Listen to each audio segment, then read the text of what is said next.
We are a topologize team, and at least for me, was a complete beginner who jumped into this cold water full of pro techs, and I meet some very nice people here and join a group or a challenge. Me personally was afraid to pitch a challenge. I wanted to, but I was afraid, so I just leave it, and I join the Topologize crew. And so first we want to talk about the vision or the problem we want to solve, and then yeah. Yeah. Just to set the problem, it's something all the sustainability consultants or people who work with energy modeling face today.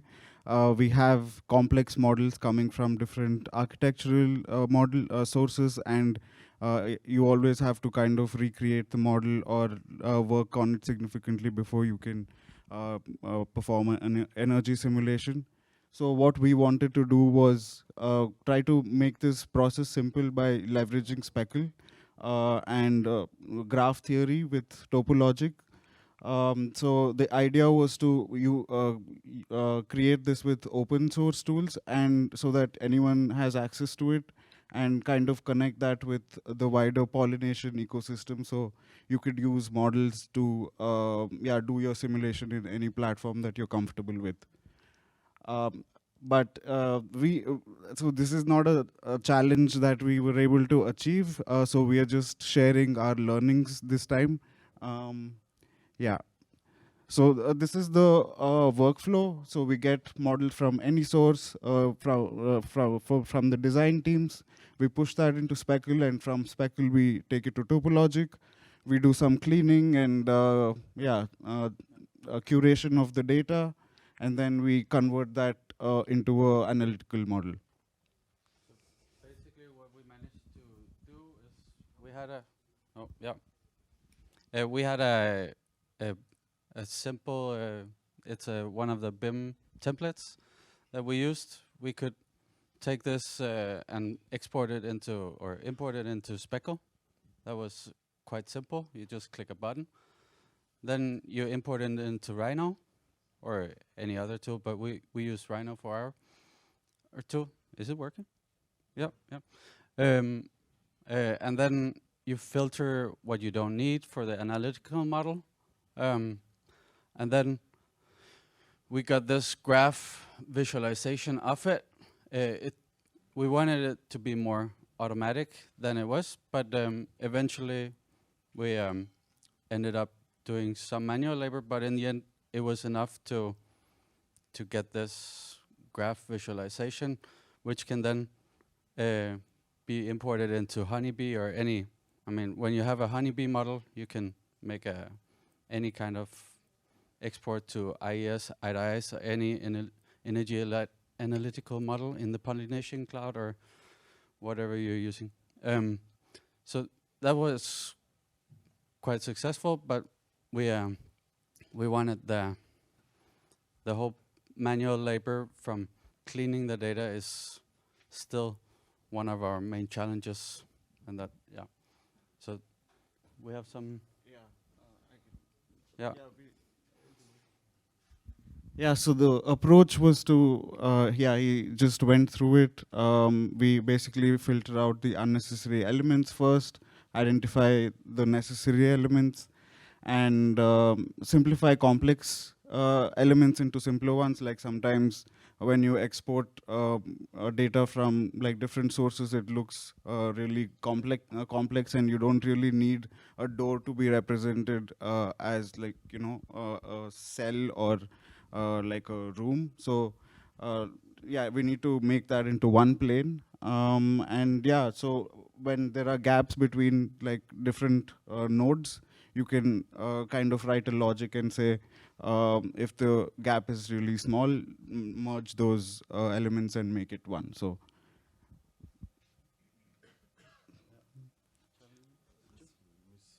yeah, okay, cool. Yeah, I think the challenges were, we thought this problem was like much easier to solve over a weekend, but we realized it was quite hard. And the complexity of data that we're dealing with, yeah, it's coming from so many sources, and yeah, we need to think of all the use cases and edge cases to come up with a solution that works for everything. So that was kind of hard to do. Yeah, we kind of ended up going in the rabbit hole. So we were very focused on one tool and one method to kind of figure out from one model how could we automate everything at one time. And then perhaps if we took a step back, we might have been able to come a bit further or come with some new conclusions. But I think the whole process was very learning. We learned a lot, and it just goes to show that there is a lot of challenges. Even though we were 5 people on the project, and we didn't manage to solve it in one weekend. So that's yeah. I don't know. Ideas. Okay, so this was like mentioned, 2 projects meet together. Then it was like a roller coaster, and we lost all our members, and then we rejoined 3 of them at least. And for me, an absolute beginner is just to understand what is topology. So I go to Wikipedia, read about what is topology. Then I see, okay, first we have to distinguish what is space and what is material, or what is the opposite of space. And how to fill these gaps was mentioned earlier, and to work with cells, and then make it easier, deconstruct it, make it easier, deconstruct it, make it easier, just one room and all coverings. Then go to, this looks like a 4-dimensional object, let's abstract it to 3D, let's abstract it to 2D, let's abstract it to 1D to 0D. 0D means be or not to be. So, and to put all this information in just one single point. So the motivation, yeah, we have a big vision at the beginning. Then we have climate change, we want digitalization, we want BIM to BEM, we want.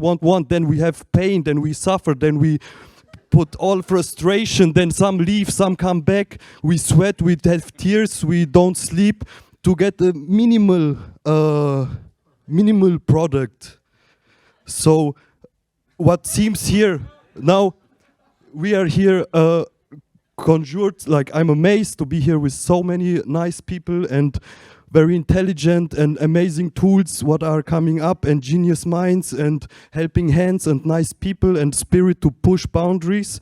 And we was like to apologize, oh, maybe I'm apologize that so we feel like little, but from the other perspective, yeah, when we look outside this room or this building, we see the AEC majority industry, what is far above behind our team, like with this little step we do today or the last weekend.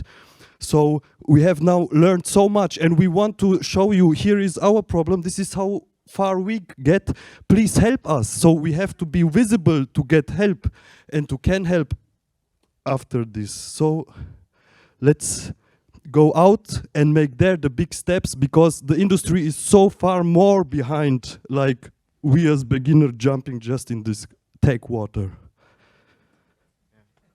Be yes or no?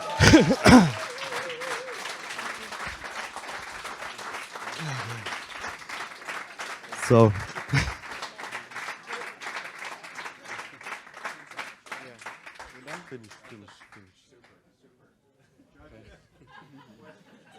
Nope. Yeah, I'm speechless. No reason to be afraid of pitching. But so does the result really matter, right? You know, for all of the projects that have gone through today, do the results really matter? Or is it the relations that you've created during the days, the ideas that you've fostered, the input that you've gotten? And I think that was just, you know, beautifully summarized. Results are important, but it's the process and the journey that's really matters. Thank you. Beautiful.